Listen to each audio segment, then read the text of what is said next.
Hello. Um, I have a new channel and I am trying to finish a screenplay that I've been working on. So, the director asked me about my personal life. So, I have this wonderful calendar that I keep to remind me of all my children's birthday. So here's my calendar for March, and I had a son on the 24th. It's my calendar for April. I had a daughter named Isabella on the 5th of April. I had a son named Isaac on the 1st of May. I had a military secret child on the 7th of June.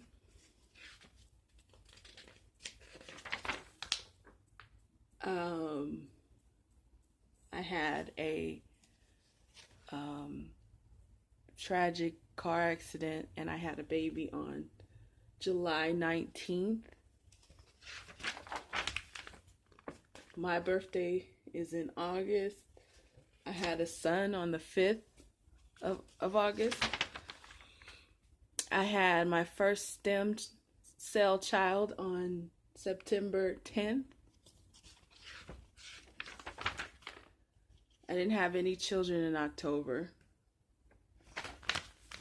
I had a daughter on the 15th of November.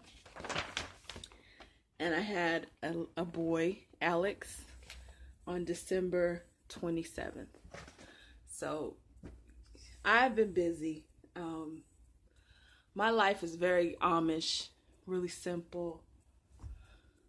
I don't do a lot of color and a lot of craziness. And I guess they're asking me to control it because this calendar is like really offensive because, everything is real simple, firehouse military style. So I keep a record of all my children.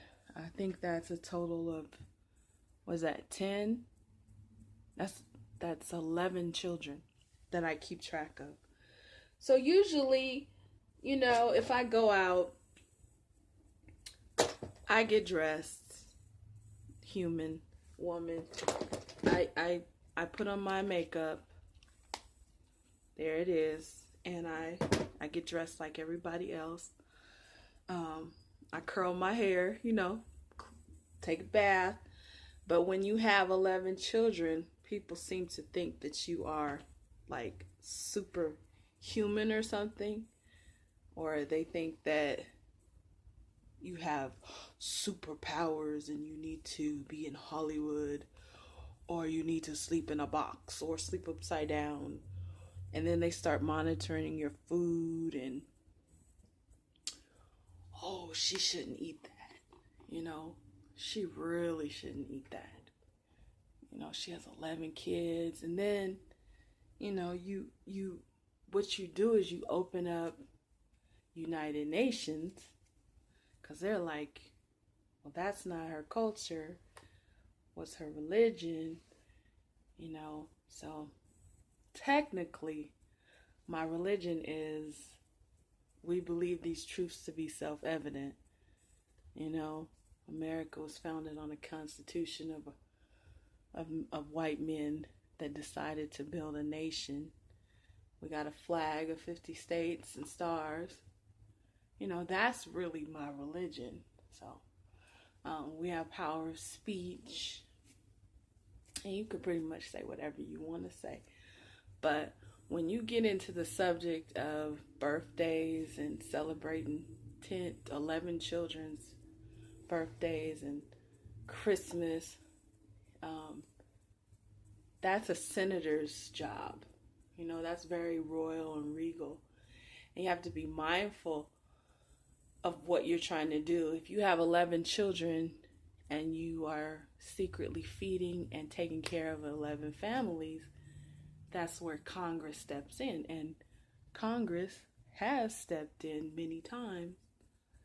And if these families where these children are adopted by, they receive a benefit. The average child receives $938 a month. So you do the math. You multiply $938 per child a month. You know, that's a lot of money. So each adopted family that has one of my children, they receive money. So if you look at it from this perspective, here's the bed, right? Here's the room.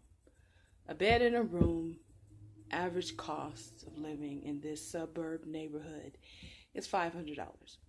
So if you say, hey, you know, I'm homeless and I want to be a maid in your house or a babysitter, you can work out an agreement with that family and they can give you a bed and you can work it off, or you could pay $500 a month just to have a room, or you can get a roommate, right? So we're looking at about $300 surplus per child.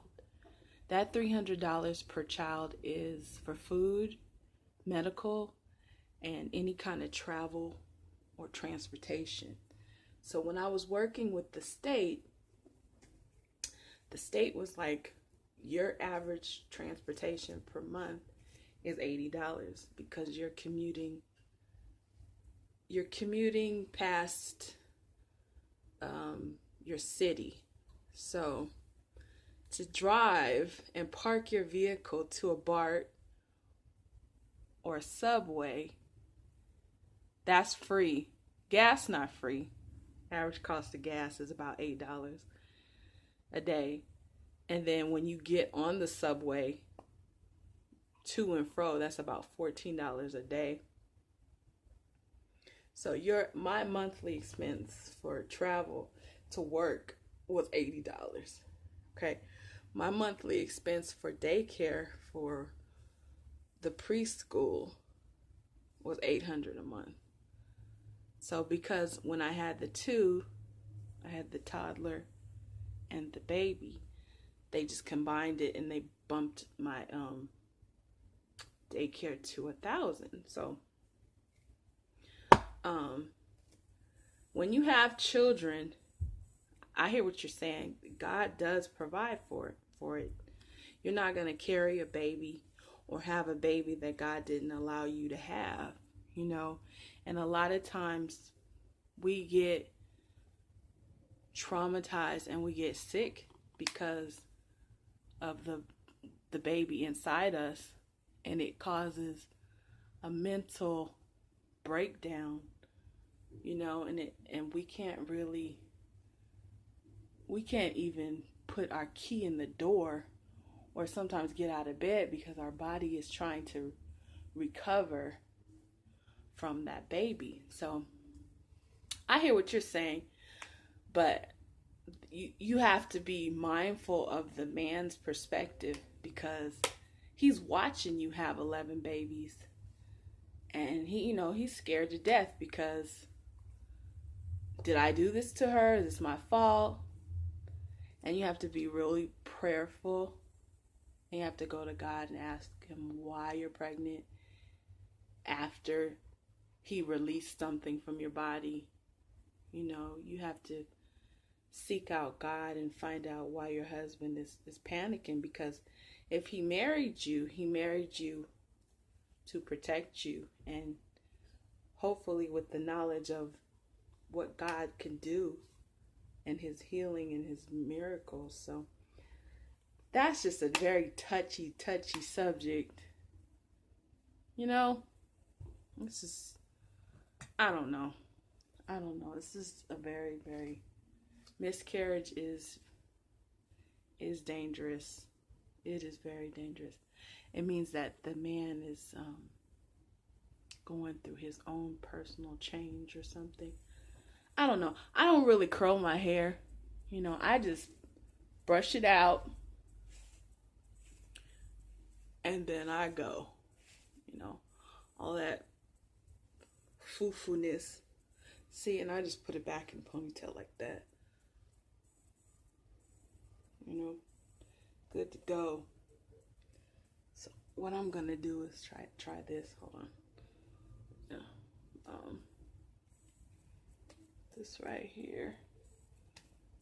Let's see if I can curl the ends. The top of it is not really working. Let me see if I can curl this like that. So yeah, my calendar. Ooh. No. Nope. It doesn't want to curl up. So there we go. No. Okay. So just brush that out like that. Like that. Okay. All right. So I'm sorry about your miscarriages.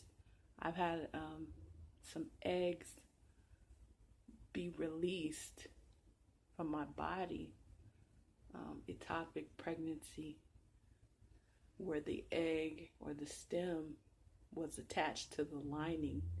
And that's normal. That's just the normal period. But if you're seeing a physical child with a head, tail, legs, I'm so sorry about that, and I will be in prayer for you. But thanks for connecting with my channel, and I'll be in prayer for you and your husband. But God has already given you a tribe of beautiful children, so there's nothing to be mournful about. So God bless you. Merry Christmas. Happy New Year.